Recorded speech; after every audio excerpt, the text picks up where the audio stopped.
I've seen a lot of hate for this LEGO set online. I'd probably go so far as to call this the most hated Hero Factory set ever made. That set is Scarox. So what's all this hate about? Is it warranted? Or is this set actually a bit of a hidden gem? Let's discuss. Back in 2013, this Hero Factory Brain Attack set released. And I remember when it hit the store shelves, I wasn't all that excited about it. Pretty much every other Brain Attack villain looked way cooler. And that's the biggest criticism for this set. It's often described as dull, uninspired, boring. It just doesn't have that much going for it. At the time of its release, this set had like 3 exclusive pieces. One were these gold recolors of these claws, which, are not exclusive. They actually appear in 2 other sets. One of them is an Ninjago set that came out in the same year as this set, so not so exclusive. Of the 2 exclusive pieces in this set, one is a brain slug. It is technically exclusive in this shade of green, but when we put it next to the other brain slug that also comes in green, well, they look pretty similar, don't they?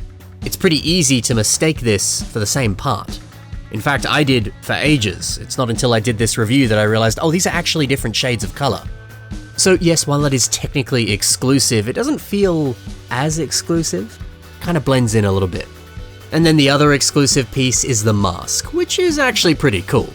Still, only 2 exclusive pieces and one barely feels exclusive. Yeah, that's not the best.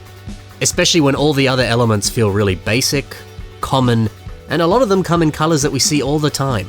Gold, black. Look, it's fair to say that this set doesn't feel as unique or as special. To quote some of the criticism, if you're looking for a fig to skip, this would be it. The other thing people are critiquing is the play feature. You'll see this red lever on the back. You can push it up and down, and it causes this extra set of arms to move around. The lever can be a little hard to move sometimes. Once you push it down, it actually kind of gets stuck alongside this arm. It makes it harder to grab. Most of the time I end up just pushing the arms, just bypass the lever entirely. And anyway, the actual play feature. It doesn't feel like much. The arms kind of just stay in their current position. Or they fall backwards? Why do they fall backwards? That's odd. If you try to use this to, take down a hero, well, they don't really strike forward and hit them. They just kind of rest in the same static position. Huh. Sure, this works a lot better if you stretch the arms out like this. Then they can actually launch forward and attack the hero. It does work way better, and it is a lot more fun to play with. But this does have 2 downsides. The first downside is something you might have seen before. The arms do get caught on that rubber brain slug. Even if you do lock it into the back, which you can do, the fact that this piece is rubber, it does like to pop off. But no matter how you position it, it still gets caught. And yeah, if you outstretch the arms like this, he just looks a little bit too goofy. And doing so ruins the really nice spider silhouette that he has. Because look at him, he looks sick when he's posed like this. The arms outstretched just looks off. I don't know, the play feature just has too many problems. And it's not as easy to use or as effective as other play features in other sets. It's not the balls to the walls, amazing and fluid movement of Dragon Bolt's wings. Yeah, it just doesn't feel as exciting or as original.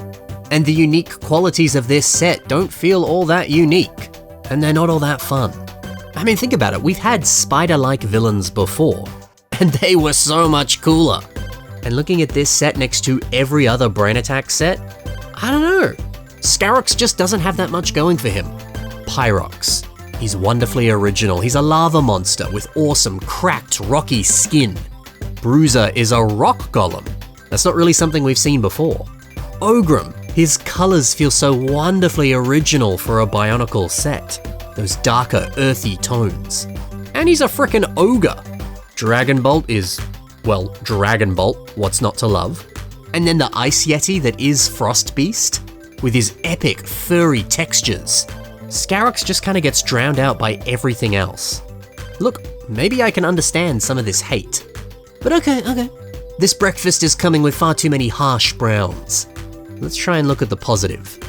I've said it before, the mask is frickin' amazing. And the ability to put these little posable fangs on the edge? Brilliant. The unarmored limbs might be a criticism for some, but I dig it. The thinner design makes it look more like an arachnid. I actually think this really completes the look. You can even pose this set to look a little bit more, well, like a spider.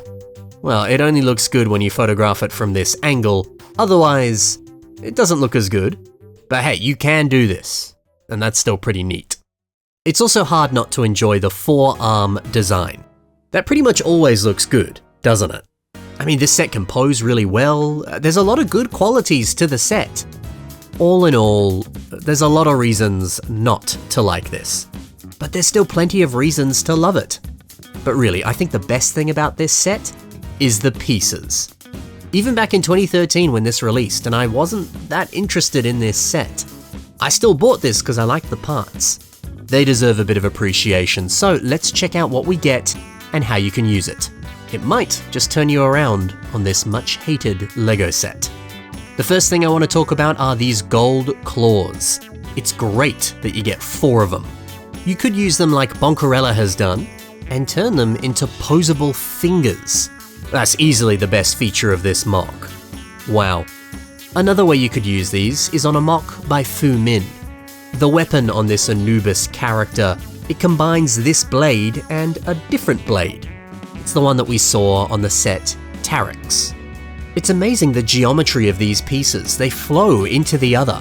Pairing them nicely like this creates a brand new blade that looks sick. Something else that looks sick is Scarox's mask.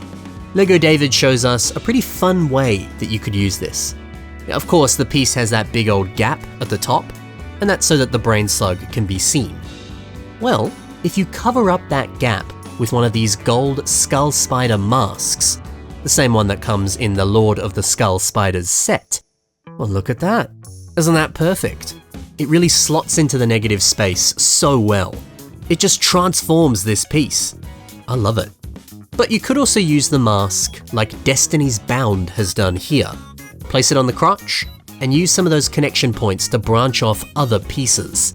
Now it looks like he's wearing some sort of waistcloth or additional armor. Pretty sweet. Switching it up to these trans green claws. Check out what Geikie has done. This little acid cannon on the arm. It's just oozing and drooling out this kind of toxic waste. And using this piece to really recreate that like flowing liquid, very clever. In fact, we can see that same piece down here on this poor hero.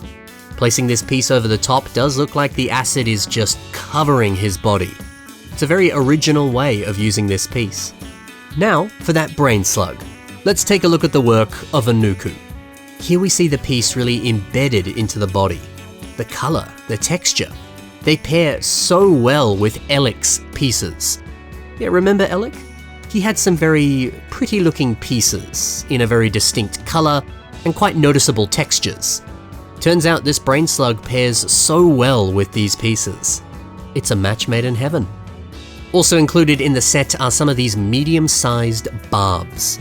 Take a look at the way that Fishin' Bonks has used them to create toes. I mean, it works well. And finally, you get a nice handful of these small black CCBS armor shells. Mathadrone uses them to create a curved back for Arakshi. Very nice. You could totally use these pieces in the same way. Yeah, look at that. Can this bad set really be that bad if the pieces are this good?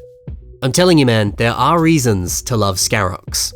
Speaking of which, let's look at 2 revamps of this set. Here is the work of IGU, and this is General Scarox. No, see, this is nice. Now the character has so much more of a unique flair. The inclusion of things like these dark brown feathers, overgrown talons on his feet, bone-like fangs, or spider webs on his back. Dude looks like some sort of warlord, and all these details still feel like super appropriate for a spider-themed character. Dang, dude. And by the way, dark brown and gold? Such a nice combination of colors. So, I like the way that this touches on that spider aesthetic. But if you like that, you're gonna like this mock by Izzy Wolf. It does the same thing, but even more. With multiple arms, all kinds of crazy looking legs. Well, he's so much more spider-like. And I think it works. Dude is downright terrifying. Seeing this makes me wish that the original set had 4 legs. I think that would have transformed the character and made it so much more original. That's such a good way to reimagine the character. The revamp also adds a lot more gun metal. It really does look like this spider dude with gold skin is decking himself out with knight-like armor. It's perfect.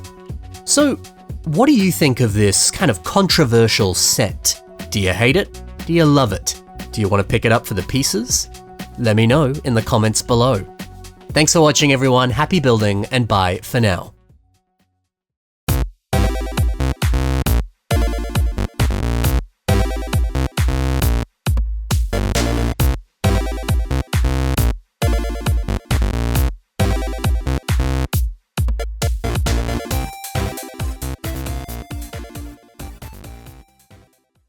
You actually can pick this set up for relatively cheap on Bricklink. If this set getting a bunch of hate makes it really cheap, well, that's a win.